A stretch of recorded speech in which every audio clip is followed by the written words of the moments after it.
Hello, and welcome to another week of Central Reads, our 2024 Bible reading plan. This week, we are reading a few chapters from the book of Exodus, kind of selections for the first few days of the week from the book of Exodus, and then two chapters from the book of Deuteronomy.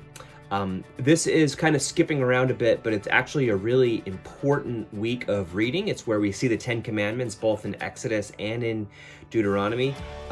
There's a story in Exodus 32 about when Israel worshiped the golden calf. That is just such an important story to kind of have in our minds when we think about idolatry, but really the entire Old Testament.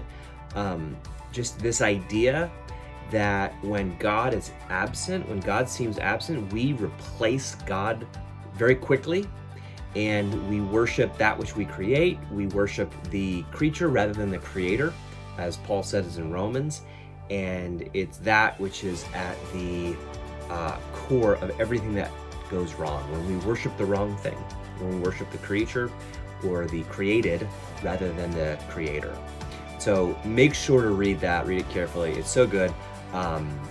The stuff in Exodus this week, it's kind of like really good selections that are important to read. But the stuff from Deuteronomy, there's only two chapters we're reading from Deuteronomy, chapters 5 and chapter 6. Chapter 6 especially, there is the most famous, probably most important Jewish prayer. It's called the Shema in it. Chapter 6, verse 4 and beyond, "Hear, O Israel, the Lord our God, the Lord is one." And then you might remember this part. "You shall love the Lord your God with all your heart, with all your soul, and with all your might." And then it continues.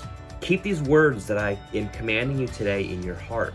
Recite them to your children and talk about them when you're at home and when you're away, when you lie down and when you rise.